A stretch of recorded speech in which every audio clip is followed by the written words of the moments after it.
O sistema métrico decimal ia muito mais longe do que você imagina. Esse é o Visão Libertária, sua fonte de informações descentralizadas e distribuídas. Você sabe que dia é hoje? Bem, você pode estar vendo esse vídeo em outro dia, mas ele foi escrito e produzido em 28 de Prairial de 229, uma óctide, ou oitava feira da semana. Ou pelo menos esse seria o dia se todo o projeto de unidades decimais tivesse sido implementado conforme os decretos da Revolução Francesa. Você conhece essa história. Durante muitos séculos, nós humanos usávamos diferentes medidas para distância, peso, volume, temperatura e outros. E isso era um problema econômico, porque na hora de fazer comércio, você precisava conhecer as diversas unidades de medida, de peso, saber as conversões entre elas, havia sempre o risco de alguém te passar a perna usando uma unidade pouco conhecida, um pé em determinada região nem sempre era igual a um pé em outra região. Pior que isso, as relações entre unidades derivadas não eram claras. Um pé são 12 polegadas, uma jarda são 3 pés.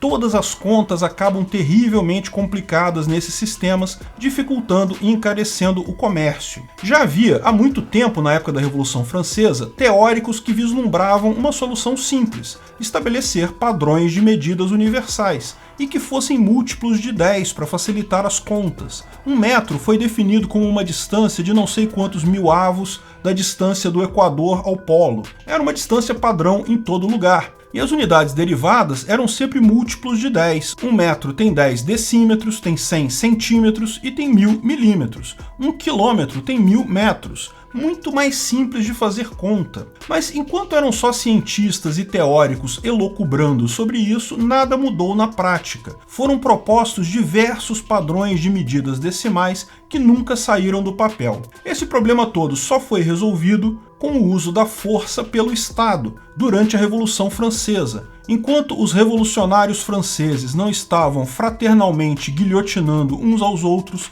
eles propuseram uma série de decretos estabelecendo padrões de medida com base decimal. Mais adiante, Napoleão Bonaparte, com o uso de muita violência em sua conquista territorial de quase toda a Europa, espalhou esse sistema por um grande número de países. Isso gerou uma massa crítica de gente usando essas unidades que acabou levando o resto do mundo a adotar o padrão métrico decimal. Hoje em dia todos nós usamos o metro, a grama, o litro e outras unidades decimais no nosso dia a dia. Essa foi a parte que pegou do sistema decimal, unidades padrão de distância e massa. Mesmo os Estados Unidos, que hoje, no dia a dia, ainda usam unidades de polegadas, pés e jardas, em toda a sua área industrial e científica já usa unidades decimais. As unidades americanas são oficialmente definidas hoje em dia com base no sistema métrico decimal. O tamanho de uma polegada é definido oficialmente como 2,54 centímetros. Então, na prática, eles já usam o sistema decimal no mundo todo. Mas, como explicamos, essa foi a parte que pegou dos decretos de unidades decimais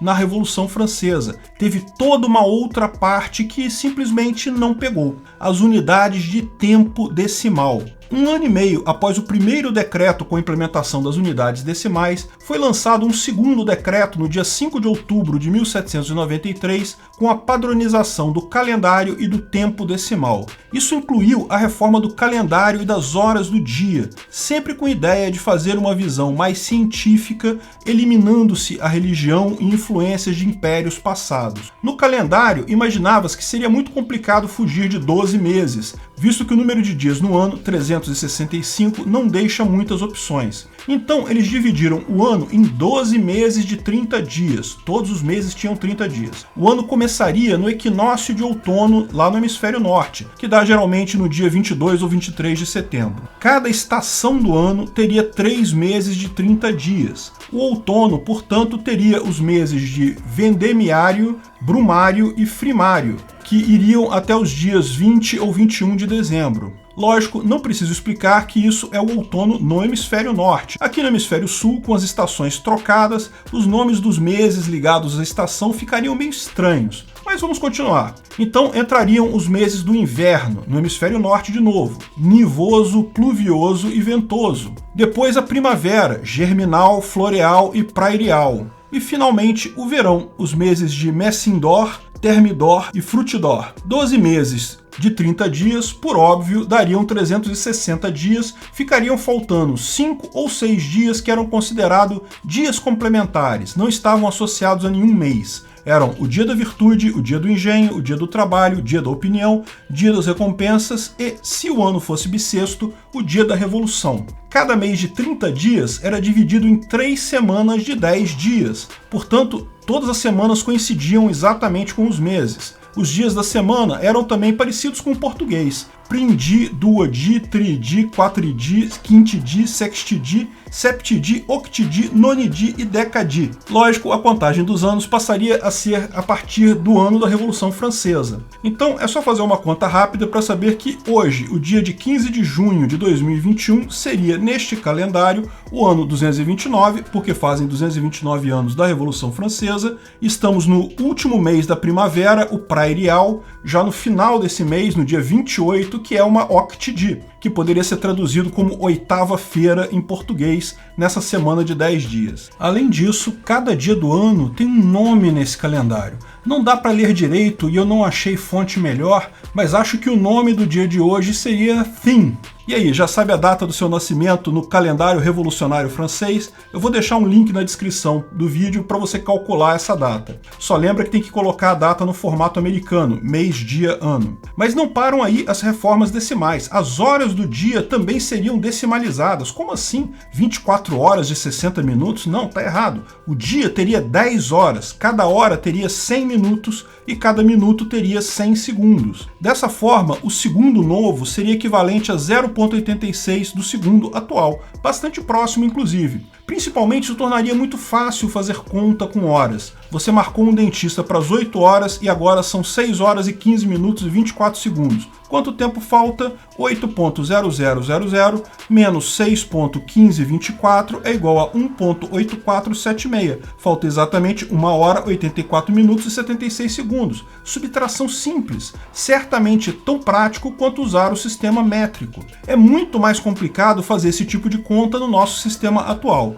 E lembra, isso chegou a ser usado por vários anos, até 1805. Em inúmeros países foram produzidos vários relógios com esse tipo de hora, muitos calendários no formato do calendário revolucionário francês. Da mesma forma que o metro e o grama foram impostos pelo uso da violência e coação estatal por Napoleão. Porque o metro e o grama pegaram, ganharam momento, passaram a ser usados no mundo todo, ao passo que as unidades de tempo, a hora decimal e o calendário revolucionário francês caíram no esquecimento. Na verdade, essa questão ajuda a entender também um outro ponto importante. Essa padronização foi imposta à força por um Estado totalitário. Muito se falava em padronizar medidas bem antes da Revolução Francesa, porém nada acontecia na prática. Sem a força militar de Napoleão, sem o cientificismo dos revolucionários franceses que impuseram à força tais medidas, talvez estivéssemos até hoje cada um usando uma unidade de medida diferente, com uma enorme ineficiência no comércio. Será mesmo?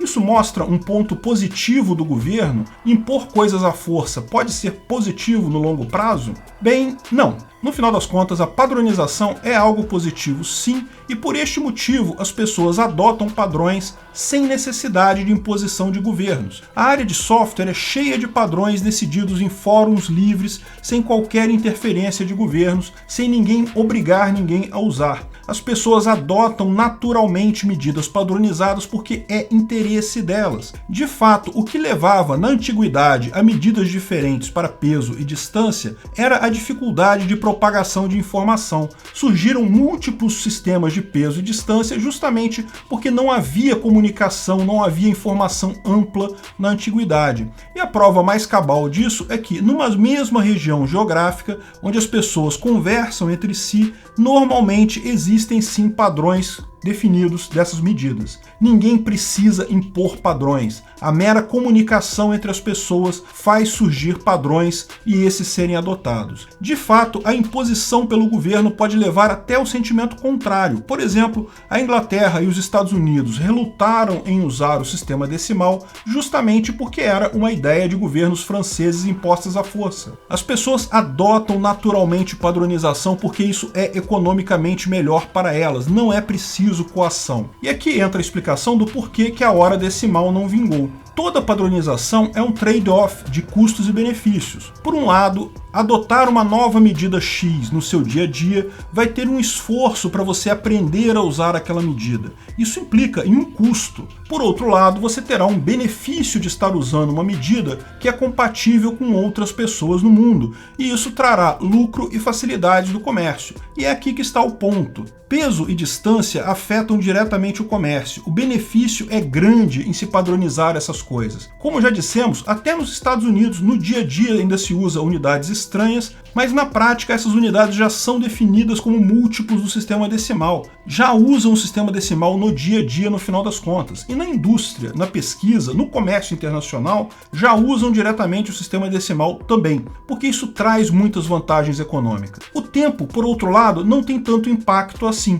Embora certamente você tenha alguma vantagem para calcular o tempo de chegada de um produto, prazo de entrega e coisa e tal, esse tipo de conta é muito menos significativo numa troca do que a quantidade e o tamanho das coisas, motivo pelo qual o metro e o grama foram adotados pelo mundo todo, mas a hora e o calendário decimal foram relegados a uma curiosidade justamente porque não trazem tanto benefício assim. Havia um enorme custo de se acostumar com novos nomes de meses, novos dias, novas semanas, mas esse custo também houve de se adaptar ao metro e ao grama. Porém, o metro e o grama traziam benefício. Adotar o novo calendário maluco revolucionário francês não trazia benefício nenhum. O que faz diferença na adoção de padrões, o que fez o sistema métrico ser adotado, não foi a coação estatal, foi o benefício econômico. Obrigado por sua audiência. Esse vídeo foi um oferecimento de armataweb.com, cloud e serviços de data center, 100% de compromisso com a satisfação e privacidade dos clientes. Aceitamos Bitcoin, veja o link na descrição do vídeo. Se você gostou desse vídeo, clique no like e compartilhe ele em suas redes sociais. Se inscreva no canal para nos ajudar, clicando no botão vermelho abaixo. Se quiser ser avisado de novos vídeos, clique no sininho ao lado. Até a próxima!